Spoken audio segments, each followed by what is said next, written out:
When writing a TV show for a streamer, is it okay to include act breaks? In my opinion, you should always include act breaks just because they help you to write towards something. And a lot of times when we leave the act breaks out, things become really monotonous because you're not writing towards those cliffhangers or writing towards a change, writing towards revealing new information. Because guess what? When they buy it, you can always take the act breaks out. It's harder to put them in after the fact. It's harder to put them in after the fact because you'll start to realize, I don't have an act break. Like, I don't have anything. I'm not writing towards anything. These people have really been doing a little bit of nothing for the last 15 pages, right? But if you're writing towards that break, which if you're writing in 5 acts, then every 10 to 12, 15 pages or so, that means something needs to happen. Right? And if you are learning structure and you know your story beats, then you realize what those things are and when they need to happen.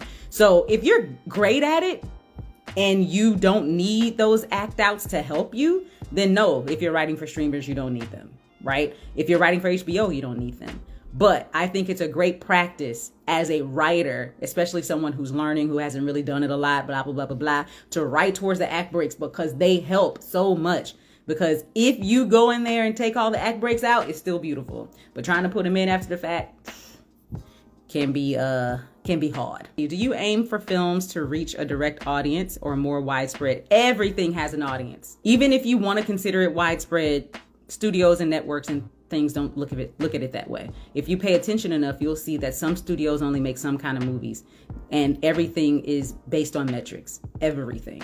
So they're thinking about household income, they're thinking about gender, they're thinking about race, they're thinking about age, they're thinking about where people live, they're thinking about all that kind of stuff. So you need to be thinking about it too. With that being said, I don't think about none of that when I write. I just write. And then after I write, I decide, okay, which place does this work best? All right, what do you think is the biggest focus for Act 2 of a feature? Your Act 2 is the journey. That's why we're here. Take away Act 1 and Act 3.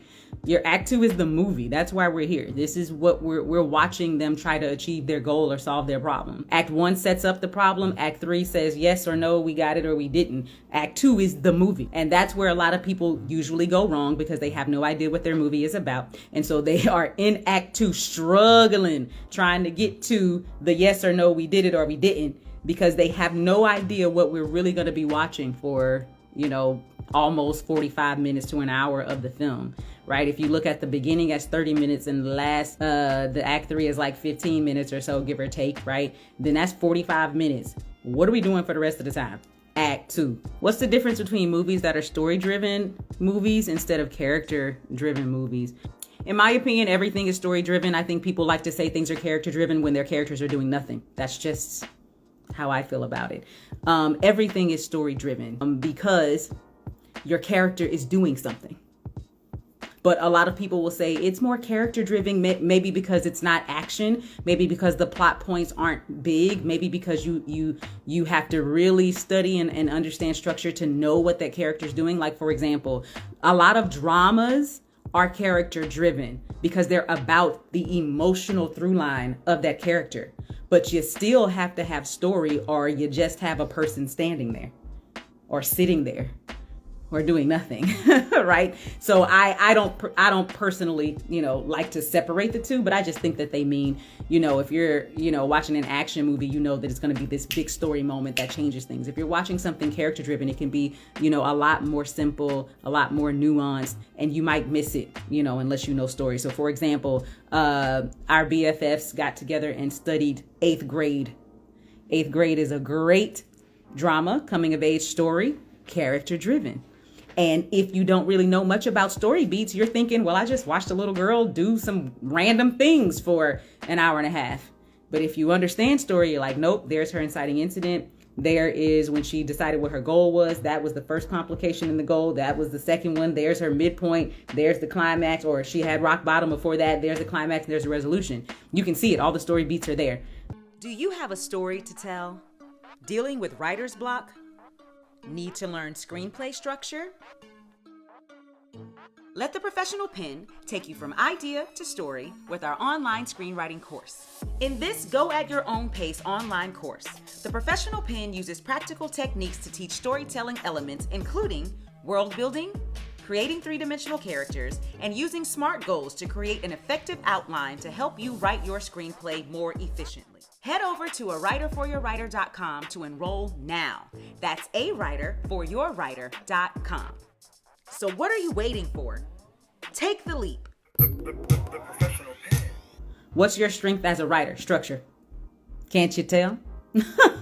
Structure is my strength. I can look at anything and make it a story. Somebody else might come and make it a more interesting story. Somebody else might come and give it better dialogue. Somebody else might come. I'm pretty good with characters too. But somebody else might come and, make it funnier or make it more action or, whatever. But I'm going to give you a solid foundation. Your story is going to be there with not too many cracks. Most people can find cracks, and I don't believe in perfectionism. You know what I'm saying? So it doesn't mean that it's going to be perfect. This is too subjective of an industry for anything to be perfect, but it's going to be in a place that you can do something with, that you can see this is what the story is. And then you can go in there and do, other stuff to it if you like. Any advice for shooting a proof of concept short for a finished screenplay? Shorts can be done in different ways, so it just really depends on what you choose to do. Just make sure that it's doing what you intend for it to do. You know what I'm saying? That if it's a proof of concept, you can shoot that trailer style where you take different moments from your feature to showcase what this full story is about. Give us enough moments that we get it. Or you can do it Whiplash way, where you give us a scene that in that scene, you understand this is what this story is. That it's interesting enough, deep enough, takes us on a ride. No matter what, your short should take us on a ride, no matter what kind of short it is, whether it's a beginning, middle, and end, a proof of concept, or just one scene from the larger thing. It needs to take us on that emotional journey. You can't take the emotion out and just go, oh, I'm just going to show you the big action scenes, right? Those are actual trailers. You're doing a short. Right? So you don't want to just show me all of the shock value stuff. I got to feel something. I got to care about these people. And if it is because it's of a larger thing, I got to care enough to want to see the larger thing. Right? If you don't sell me on wanting to see the larger thing, then you're wasting your money. You're not wasting your time because you're going to learn. Right? We get to learn the hard way. But you just want to make sure that you're giving me enough that I want to see the bigger thing, since there is a bigger thing. A lot of the times when I write shorts, I'm not writing it with the intention of it to be anything bigger. If you read it or see it and decide you want it to be something bigger, fantastic. Give me my check, have fun. But for me, it's like, I'm telling this story and this story only. I want to get you all the way into this thing, like it or don't like it, and then go on about your life. So, just make sure you take us on the emotional journey. Are historic, biopics, period pieces in film less likely to be produced because of budget? No, they're produced all the time. You just have to make sure you're going to the people who have that kind of a budget. A lot of people don't, right? So now you have to pay attention. Who is producing these things? Go to them. Who was the studio? Go to them. For example, I give this example all the time. I worked at the Sci-Fi Channel. They came and pitched us Game of Thrones. We ain't got no Game of Thrones money at the Sci-Fi Channel. And I don't know what they have now because I don't work there and I haven't worked there in a decade. Right? But when I was there, it's like, bruh, really? We can't make Game of Thrones. Right? It doesn't matter how good it is and what it became to be. It just wasn't a show for us. So it's not, that you can't get them done. They're getting done every single day. Emancipation is about to come out. Why? I don't know. I don't know why Will Smith felt like playing a slave. I don't know. But they went and they found some money and they are getting it made. And the other day I was just rewatching 12 Years a Slave. So, they're making them. How do you know when your protagonist is too active? Oh, I don't know if I've ever heard of a protagonist being too active. Ooh, give me an example. When has a protagonist been too active? Your protagonist is not active enough if they aren't actually taking steps to reach their goal. If they don't have a goal in the first place.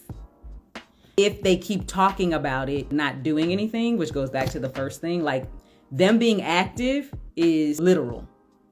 Even if we go back to that whole character-driven thing, like we're seeing them do something.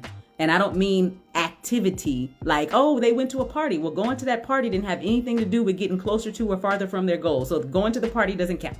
That's an activity. That's not them being active. Right? I would say look for those signs. Is the goal clear? And are they actually taking steps to get closer to it? And are there things that are getting in the way of that and, pushing them farther back, having this little tug of war kind of thing? It's easy for a character not to be active. I don't know if too active is a thing, but I believe you if you've seen it before. How much is your course? The go at your own pace course is $5.99.